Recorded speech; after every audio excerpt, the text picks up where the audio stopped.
Eis que fiz segundo as tuas palavras, eis que te dei um coração tão sábio e entendido, que antes de ti teu igual não houve, e depois de ti teu igual se não levantará. A característica mais marcante deste nosso personagem era o homem mais sábio da terra. Sua conquista construiu o primeiro templo fixo, viveu e reinou 40 anos, de 971 anos antes de Cristo a 931 antes de Cristo. Seu nome era Salomão, que significa pacífico. Depois que o rei Davi morreu, o manto da liderança passou para Salomão, que foi o segundo rei da dinastia davídica em Israel. Deus prometeu que essa dinastia não terminaria. Salomão herdou um reino estável e bem administrado. Nenhuma das nações vizinhas era forte o suficiente para invadir Israel ou causar-lhe problemas. Além disso, Salomão estendeu seu controle do Egito ao rio Eufrates. Durante seus 40 anos de reinado, a região esteve em paz, enfrentando poucas e pequenas rebeliões. Salomão,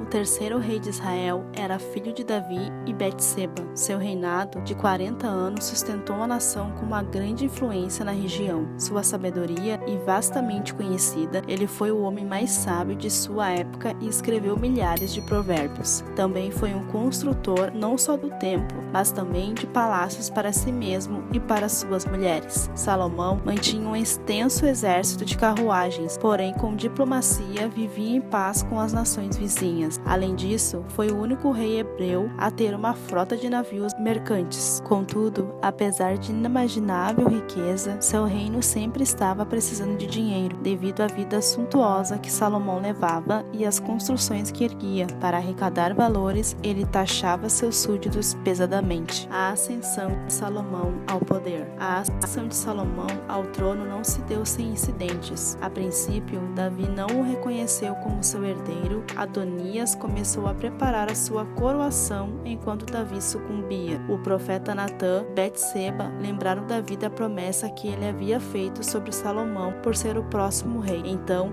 Davi deu instruções para a ascensão de Salomão ao trono e a selou com um juramento. Ainda querendo o trono, Adonias pediu a Betseba que lhe desse Abisaque, servo de Davi, como esposa. Essa atitude é vista como uma ameaça a Salomão, qual mata Adonias e Joabe. Depois de tirar essa aparente ameaça do caminho, Salomão passa a governar sem rivais. A sabedoria de Salomão. Ao perceber o tamanho de sua tarefa como rei, Salomão pede a Deus um coração entendido, quando o Senhor lhe permite, em sonho, pedir o que quisesse. Depois disso, um episódio revela a sabedoria que fez de Salomão um rei respeitado e temido por sua justiça. No caso das duas mulheres que pleiteavam a maternidade do mesmo bebê, o veredito que Salomão dá é: corte o bebê em 2 pedaços e dê a metade a cada mãe. A mulher que não aceitou isso foi identificada como a mãe e recebeu a criança. A sabedoria de Salomão o inspirou a coletar e compor milhares de provérbios e canções. Muito de sua sabedoria está registrado no livro de Provérbios. Ele também escreveu o Cântico dos Cânticos, um livro poético de louvor ao amor no casamento. O Templo de Salomão. O rei Davi passou seus últimos anos reunindo material para construir um grande templo de adoração ao Senhor. Ele incumbiu Salomão de continuar a completar a tarefa. A fundação foi assentada 480 anos depois de o povo sair do Egito, e o templo ficou pronto 7 anos e 6 meses depois, mantendo-se como local de adoração até ser destruído pelos exércitos da Babilônia no reinado de Nabucodonosor.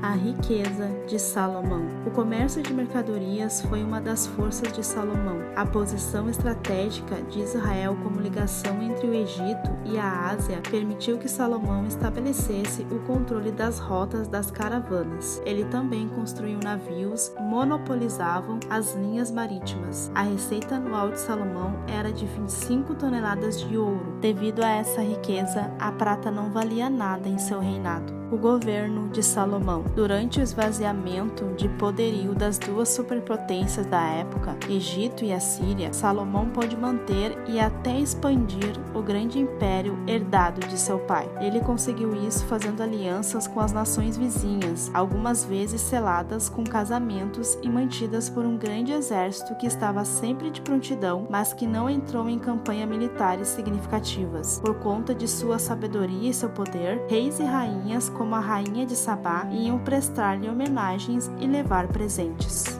O erro de Salomão. Os casamentos com mulheres estrangeiras podem ter favorecido Salomão politicamente, mas foram um suicídio espiritual. Esses enlaces deram abertura a religiões estrangeiras e, por meio deles, Salomão comprometeu as convicções que havia expressado em sua oração na congregação do templo. Para agradar às suas esposas, Salomão se envolveu na adoração de suas divindades estrangeiras. Essa horrível brecha na aliança de Salomão com o Senhor trouxe julgamento após a sua morte. As sementes de destruição tinham sido plantadas e o fruto da desobediência de Salomão produziu a divisão do reino durante o governo de seu filho e sucessor. Salomão nasceu privilegiado, herdou o trono de seu pai, ele teve muitos encontros com Deus em sonhos. Começou bem o seu reinado, pedindo sabedoria ao Altíssimo para governar em vez de riqueza e vida longa. O Senhor se agradou disso e lhe deu não só sabedoria, mas também prosperidade.